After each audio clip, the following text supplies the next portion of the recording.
Joining me now is State Senator Ruth Johnson. Senator Johnson, thanks for joining me. Thank you for having me here. So I just reviewed some of the issues that are going on with Secretary of State Jocelyn Benson's campaign to push vote by mail in the state of Michigan. I know that you've been looking into this too, so tell me about some of the things that you've been finding. Yeah, well, we already have vote by mail. Really, this is a takeover of the local clerks. We have 1,603 local clerks, which includes 83 county clerks. And we have a system of checks and balances. So the local clerks conduct the elections. The county clerks have at the county for 2 weeks, they canvass, and then it comes up to the state.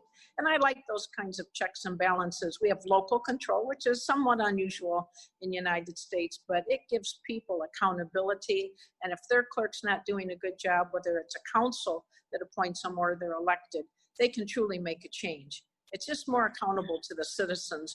What this Secretary of State has done is trying to take away our decentralized system. She's trying, in essence, to get more and more power and to pull it up to county clerks and herself.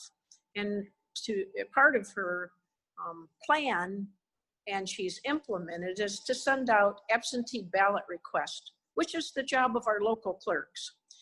And our local clerks know way more than you can when you have a system with almost 8 million people in it.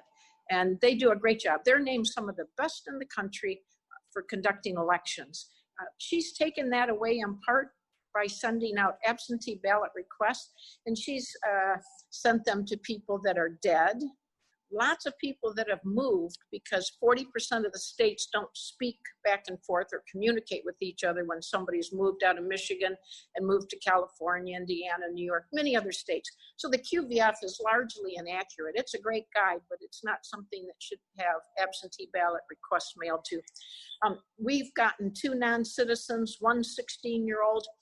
I started getting a lot of complaints, so I said if anybody would like to have me look into it, please send it to SEN, that's Sen R. Johnson at senate.michigan.gov. And just in a few days, we've gotten hundreds of them. The most recent one I got is when they open the envelope, it's blank. Yeah, that's never good. She didn't have anything to return if the person didn't live there, and I complained about that. I see that was changed, except for the postmaster told me that they only keep that information for 12 to 18 months. So the postal carrier will deliver it, even if somebody's moved 10, 20, 30 years ago. They don't have that information, and they don't know if somebody moved back, or they don't have any way to check it. So this isn't to clean a list. This is to give it to people that are first qualified voters, which the local clerks already, that's their job. And then it also went out to dead, moved, non-citizen, underage, some are blank. It's not to clean up the list at all because they're not getting back there. And she should have never hijacked the locals' role of sending out the absentees. Michigan was rated #1 just a few years ago when I was Secretary of State for getting people registered to vote. We're 11th highest in having people vote. But one of the things we made sure is that we had as many people that were qualified on the list. And when I came into Secretary of State, there was 102.54% of the eligible electorate registered to vote. So we took off 1 out of 6 people to make it more accurate. Having said that, I worked with a different group, but we still have about half of the states that communicate with each other. The other half does not. So it's a really bad list to use. It opens things up to fraud. It costs $5 million of taxpayer money. That's something that's working really well in Michigan. It's a very troubling to me. And then when we gave her weeks and 6 different dates to come so we could ask her questions, she made a presentation. She told me the day before she couldn't stay past that, i.e. we could not ask questions, which is a problem. I'm chair of the elections committee for the Senate, and that's something we really need to do because of the concerns we're getting. And, you know, there's 2 previous cases that says you cannot send out absentee ballot requests unless somebody requests it. And you can go on a permanent list. You can call your clerk. You can send a letter. You can go online and get it. There's many ways to get it. We've encouraged people, if they would like to to do that. But the local clerk is what ensures our integrity. That's been stripped away. So what is the remedy? Because you just cited those two court cases. There's also the Michigan State Law 168.931A, which says that, quote, the name of an elected or appointed official of this state or a political subdivision of the state shall not appear on any ballot-related material that is provided to an elector. But the letter that she sent out clearly had her name, had her signature. So what is the remedy to hold her accountable? Yeah, and even her own election manual still says, and this is a quote, clerks may not mail absentee voter applications without having received a verbal or written request, which again is easy: phone call, mail, email. Right now, we would like to ask her questions so that we know exactly what's going on, but she has failed and refused to do so by picking a date, changing the date. We accommodated her, and then she limited her time with the committee to less than a half an hour without answering any questions. So I have spoken with the Senate leadership. I believe we need to go further. The last thing I want to do is waste time fighting. We all have an obligation to follow the law, and Michigan has got enough challenges right now with COVID, and our unemployment system is not working at all. We have people that have applied several months ago. They're losing their homes, their cars, and we also have a lot of fraud.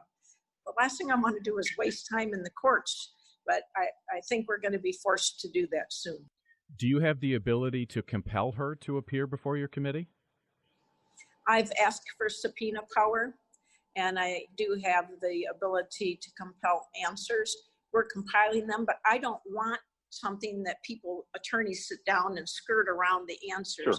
I want the person in front of me. That's how we work in a committee process. And oftentimes, if you ask one question, it generates 3 or 4 more, especially to get to that specificity.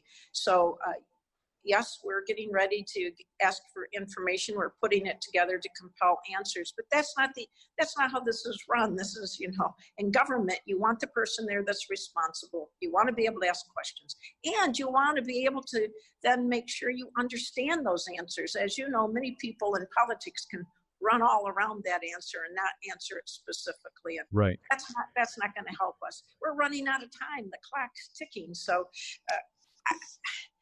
do you think she's trying to run out the clock? She's certainly not helping us get the information we need. And it was very passive aggressive to say that she would come. We gave her weeks and 6 different dates. And then the night before, which is not uncommon, that we get something the day before that says, oh, well, I can't really do that. Or I can only be there for what ended up being about 22 minutes.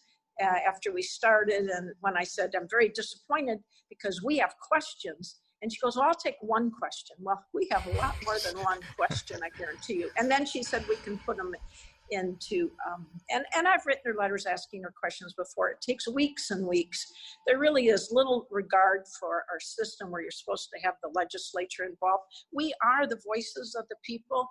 I have been a county clerk of the second largest county in the state. I've also been the Secretary of State. I chair the Elections Committee in the Senate, and the people deserve answers. They're asking us. We get over 1,000 asks a day for information or help with unemployment or something. That's how government's set up. It's not so one person makes decisions and then implements them. What do you think is her motivation for basically going over the heads of the local clerks who should be sending out those ballot applications? What do you think is her motivation for doing that? I don't know, but I can tell you this: it creates opportunities for fraud and cheating. I'm very concerned about it. And then the reluctance and manipulation not to answer questions, not to be at committee. We come to Lansing Tuesday, Wednesday, and Thursday from all over the state. I have one senator who comes from well up into the UP. It'd be like driving from here in Michigan to Georgia. And she said, well, she can come Monday. Well, he's here Tuesday, Wednesday, and Thursday, as all of us are, and then we're back in our districts working. So those are kinds of answers that really are to, I believe, to withhold information and not let us really know what's going on. And that's not how government's supposed to work. And I'm going to continue to push for answers. I've asked for subpoena power because of her actions, and I'm hopeful that I'll get it, but I don't know yet. So we're just collecting all the data. Is it the majority leader that gives you that power? I've asked to have it looked into, but I believe that it's either that or a vote. I don't know. I had subpoena power as a state representative for the intermediate school district, and the superintendent did end up was incarcerated. I found contracts to family members for $3,800 an hour and trips to Las Vegas, $3,000 to buy something at the front desk, which everything was paid for. So maybe chips, convertible cars and trips and all kinds of things, trips down rivers in Europe. Subpoena power is such a powerful tool, and I've used it before, so I feel confident. And because I was the last Secretary of State, did take off 1 out of 6 people, took off over 1 million people off our qualified voter file, of which over 500,000 were dead. So there are your office has received numerous examples, 400 the last I heard. I did not respond to your request, but I can tell you my personal story is that there's 2 registered voters in my home. I've been in my home almost 3 years, and back in March, in anticipation for the May election, we received 9 ballot applications. The individuals moved out of state, and there were 2. The homeowners, they moved out of state almost 3 years ago. The woman's father was registered and 4 of their kids. And so we got a total of 9 ballot applications. And when I saw that, I thought, well, what's really compelling me, except, wanting to have integrity? What's really compelling me from signing all of these and sending them back and getting the ballots to vote? What's stopping me from doing that? Well, I mean, what you're doing is telling people that you send these to that they shouldn't be going to is, here's someone that the state thinks is a qualified voter, and there's very limited checks in place. One of the things is signature, but even the signatures are going to be compared against the current signatures rather than licenses and, the signatures in this process rather than the signatures from driver's licenses and state IDs. And I've gotten reports where at one of the colleges, people are being told, the students, to go ahead and register. You can register in Michigan and you can vote even if you live in California. We have no conversation. We have no way to exchange information from those 2 states. So they're not going to there's no system in place for them to get caught. Let's say that. So here you have a system that's really easy to cheat. Looking at handwriting samples, some communities get tens of thousands, even over 100,000. They have no handwriting experts. And I don't know about you, but maybe you or a friend at some point in high school might have forged or tried to write one of your parents' names because you missed a class or something. I admit to nothing. You might have a friend that did that. And my only question is, did they get away with it? And now you're talking about hundreds of thousands with nobody that's an expert. And that's really the only system we have to check it. So it really opens it up to fraud. It really opens it up to making this election, no matter who wins or who loses, it's going to be subject to argument and discontent because of the lack of integrity in this system. And the lack of having a Secretary of State, I gave up a vacation to come to speak when they asked me to, because that's my job, because they are the people's representatives. And this has been avoided by the current Secretary of State. And when she says this is to clean up the list, how was it to clean up the list? The envelopes are delivered to those homes. Those people are throwing them away. Now they're taking pictures for me. The postal carriers don't know. And so this is not to clean up the list. That's the excuse that's given, or the reason. I'll say excuse. And so that's problematic to me. If you were going to clean up the QVF, you would send postcards, not absentee ballot requests. That's really the way you want to do it. So if someone for the first time is hearing your request for evidence that they're receiving ballot applications for people who are dead, who are non-citizens, who no longer live in those homes, how can they share that information with you? Yes.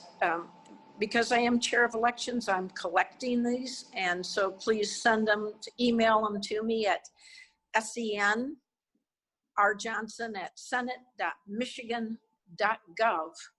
And we're all hands on deck. We're getting help to categorize these and try to figure out what list was used.